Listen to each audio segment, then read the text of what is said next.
Good day everyone. So let's talk about the special writs.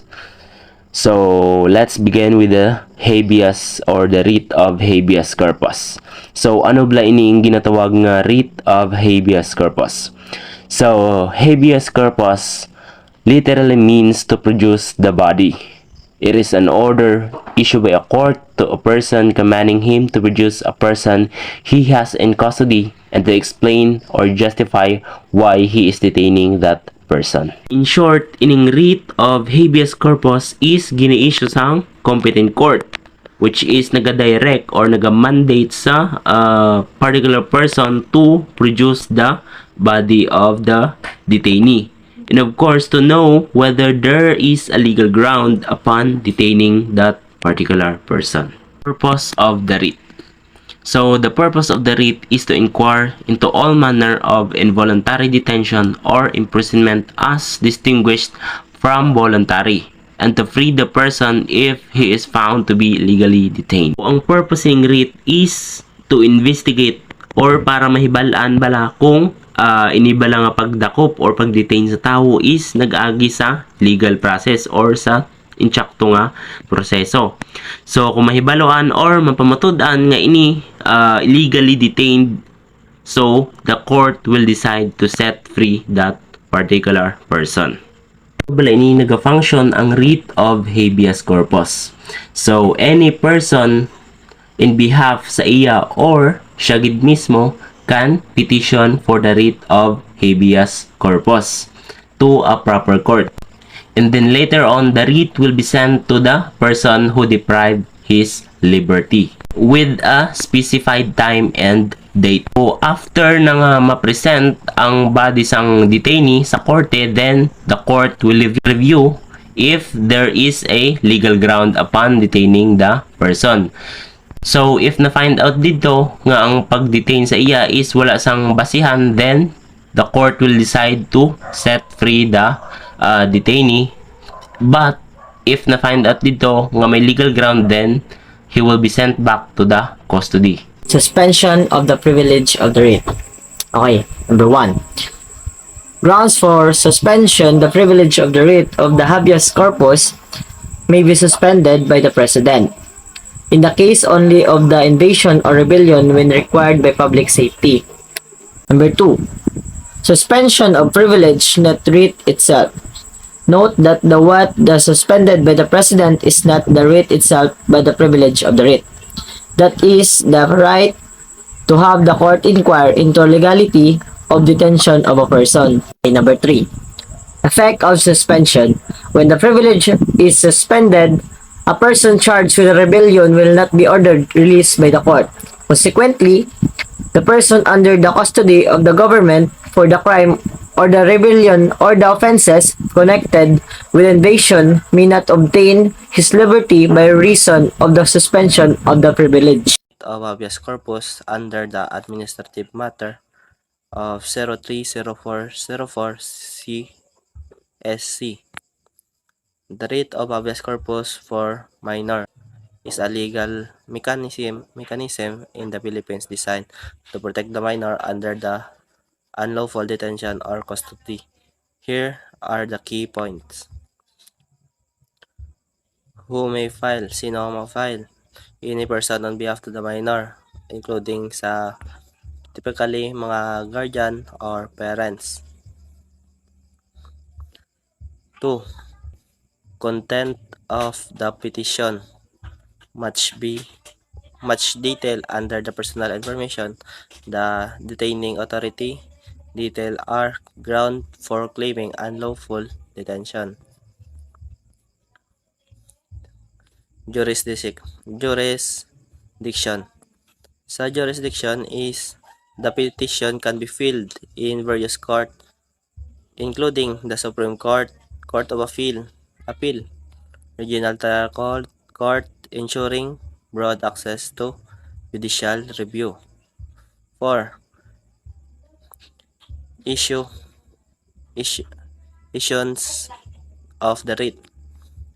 Upon receiving the petition, the court issue a witness commanding the respondent the detainee authority to bring the minor before the court. Daroon mo minor before sa court. Return of the writ. Return of the writ is the respondent must be provide justification for the minor detention or custody.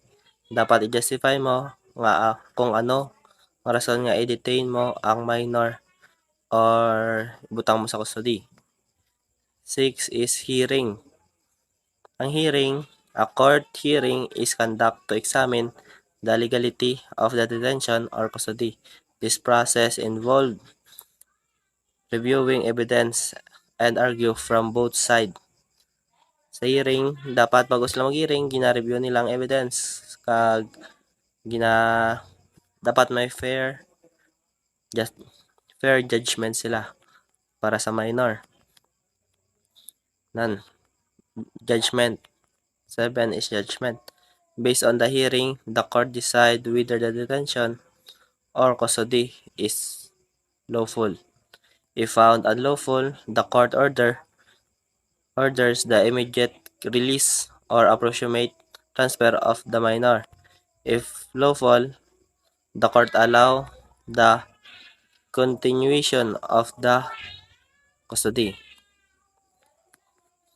And the writ is a crucial legal tool for protecting minors' right in addressing issues such as custody dispute, legal detention, and adoption, ensuring that minors not held against their without a legal basis. Next is Section 16. Grants individuals the right to speedy resolution of their case before judicial, quasi-judicial, or administrative bodies, ensuring timely and efficient delivery of justice. Writ of amparo. The petition of a writ of amparo is a remedy available to any person whose right to life, liberty, and security is violated or threatened with violation by an unlawful act or omission of a public official or employee or of a private individual or entity. The writ shall cover extralegal killings and enforce disappearance or threat thereof. Who may file. So, sino bala ang pwede makafile sang writ of amparo? The petition may be filed by the aggrieved party or by any. So, ang qualified person or entity in the following order is any member of the immediate family, namely the spouse, children, and parents of the aggrieved party. So, pwede ang bata or ang asawa sang writ of amparo. Letter B is any ascendant, descendant, or collateral relative of the aggrieved party within the fourth civil degree of the consanguinity or affinity in default of those mentioned in the preceding paragraph. So, maskin mga relatives mo, example, sina mga cousin or mga side sang family mo. Writ of amparo. The filing of a petition by the aggrieved party suspends the right of all other authorized parties to the similar petitions. Likewise, the filing of the petition by an authorized party on behalf of the aggrieved party suspends the right of all others, observing the order established herein. Ang paghahain ng petisyon ng partido na agrabyado ay sinususpinde ang karapatan ng lahat ng iba pang otorisadong partido na magsampa ng katulad ng mga petisyon. Gayon din ang paghahain ng ganitong petisyon ng isang otorisadong partido sa ngalan ng agrabyadong partido ay sinususpinde ang karapatan ng iba pa. Habang sinusunod ang itinalagang pagkakasunod-sunod dito, any concerned citizen, organization, association, or institution if there is no known member of the immediate family or relative of the aggrieved party. The filing of a petition by the aggrieved party suspends the right of all authorized parties to file similar petitions. Likewise, the filing of the petition by an authorized party on behalf of the aggrieved party suspends the right of all others. Observing the order established herein, ito po ay, ang petisyon ay maaaring hiain sa alinmang araw at anumang oras sa Regional Trial Court ng lugar kung saan naganap ang banta, kilos o pagkukulang anumang bahagi nito o sa Sandigan Bayan, Court of Appeals, Supreme Court o anumang hukom na mga naturang hukuman. Ang writ na ito ay ipatutupad saan man sa Pilipinas. Right against self-incrimination. Section 17. No person shall be compelled to be a witness against himself. So what is right against self-incrimination? This is the right of a person not to testify in court or speak against himself. A person cannot be required to talk about any matter which might tend to show that he himself had committed a crime. Once the government can make a person talk against his will, his right of privacy is invaded. Section 3. And his dignity as an individual is degraded. See Article 2, Section 11.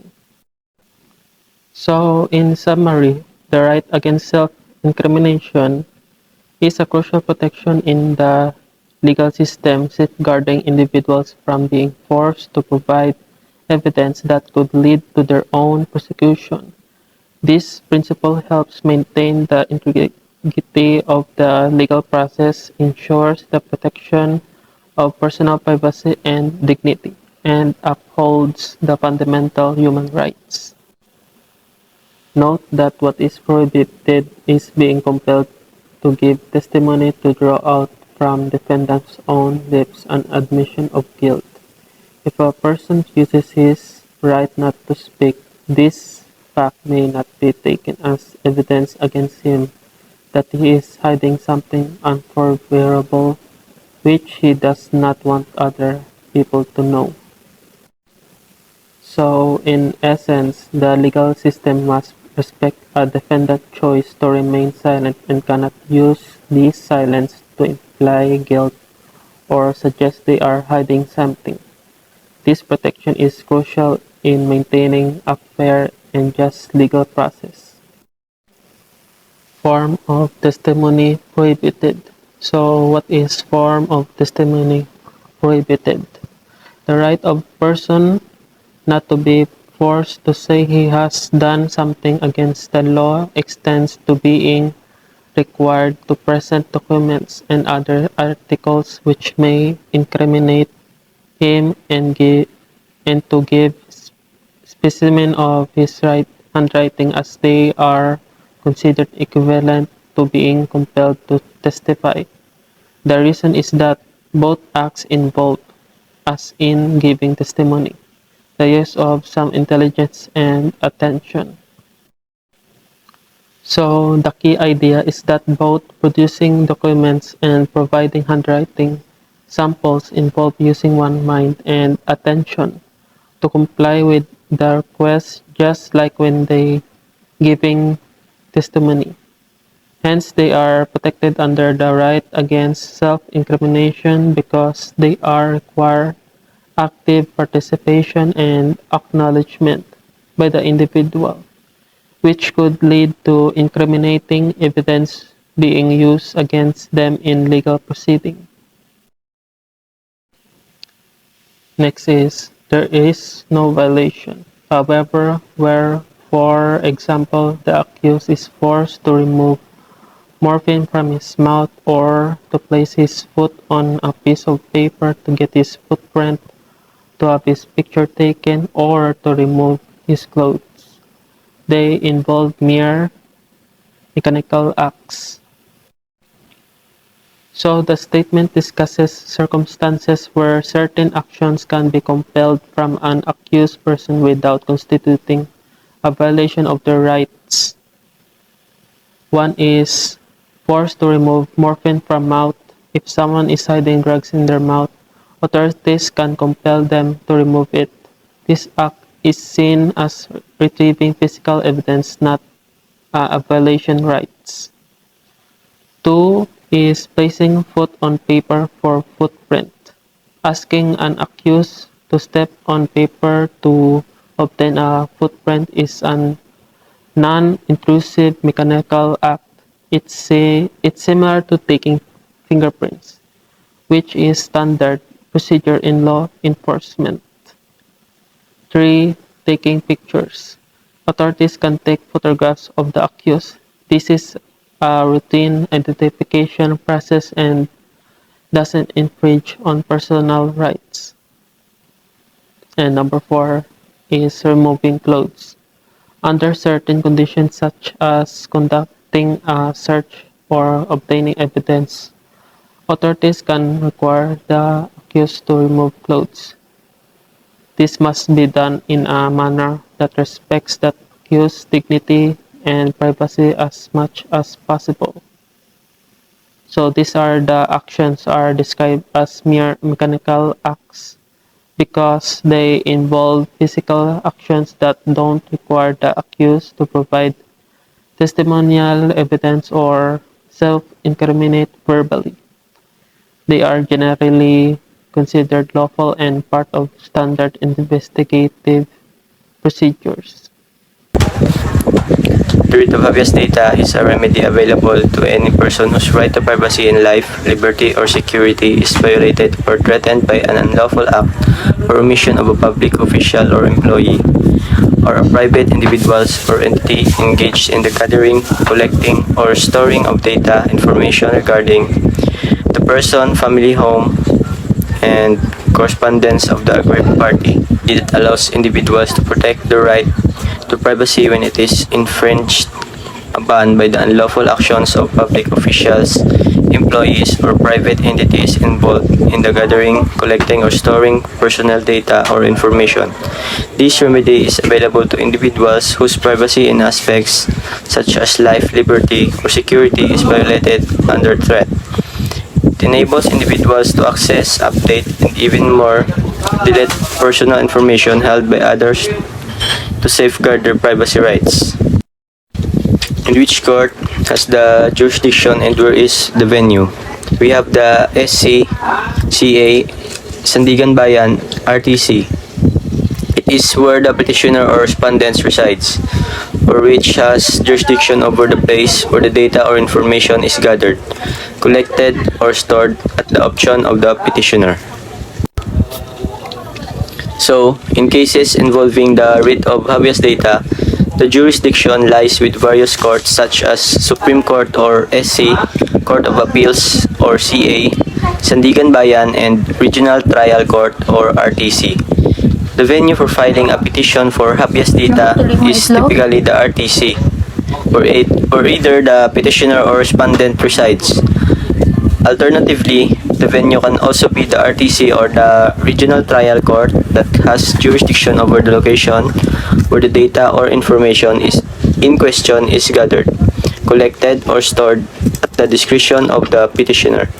This flexibility allows the petitioner to choose the most appropriate court based on their circumstances and the nature of their privacy violation. Remedies that the court may grant. So, what is the whole purpose of the writ of habeas data? So, these are remedies. The court may grant access to the database or information. The court may enjoin the act complained of. And in case the database or information contains erroneous data, the court may order its deletion, destruction, or rectification. The purpose of the writ of habeas data is to provide individuals with a legal mechanism to protect the right to privacy when it is violated by the unauthorized actions of public officials, employees, or private entities involved in data collection. The writ aims to ensure that individuals have control over their personal information and can take the actions against any unlawful gathering, storing, or dissemination of their data. The court may grant several remedies under the writ of habeas data, including number 1, access to the database or information. Individuals may be granted the right to access and review the data or information held about them. Number 2, the court may issue an injunction to stop the unlawful act that led to the privacy violation. Number 3, deletion, destruction or rectification of erroneous data. If the data or information contains inaccuracies, the court may order the removal, destruction, or correction of such data to rectify the situation and protect the individual's privacy rights. Overall, the writ of habeas data serves to empower individuals to safeguard their privacy and ensure the right personal information is handled lawfully and in accordance with their rights. Number 4. Employment records. Employees who believe that their employer is unlawful collecting or storing personal information beyond what is necessary for work-related purposes can use the writ of habeas data to address the issues and protect their privacy. Number 5. Medical records. Patients who suspect that their medical records are being accessed or shared without authorization can invoke the writ of habeas data to ensure the confidentiality of their health information. Number 6. Government data. Government data collection. Individuals concerned about government agencies collecting excessive or invasive personal data can use the writ of habeas data to challenge the legality of such practices and protect their privacy rights. Number 7. Cyberbullying and online harassment. Victims of cyberbullying or online harassment can seek the writ of habeas data to compel internet services providers or social media platforms to disclose information about the perpetrators for legal actions.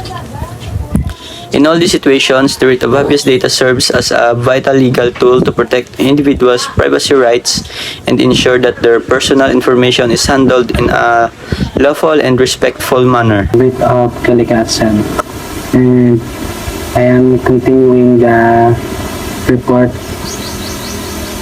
on grades. Ang Writ of Kalikasan ay isang batas o kautusan na magbibigay proteksyon sa karapatan ng isang umayan para sa isang malinis at kapaki-pakinabang na kapaligiran. So ang Writ of Kalikasan, ito po ay ang isang petisyon para sa mga maninira sa ating kalikasan, kagaya ng mga planta, minahan at marami pang iba. Ang Writ of Kalikasan ang legal na remedyo na maaaring kunin ng isang individual o grupo dahil sa paglabag sa karapatan nila para sa balanse at malusog na kalikasan na nalalagay sa panganib. So, sino ba ang pwedeng mag-file ng Writ of Kalikasan? So, ang kailangan kahit na sinong otoridad na ito po ay okay. So, who may file? Available to a natural or judicial person, entity authorized by law, people, organization, non-government organization, or any public interest group accredited by registered with any government agency on behalf of person whose constitutional right to a balanced and healthful ecology is violated or threatened with violation.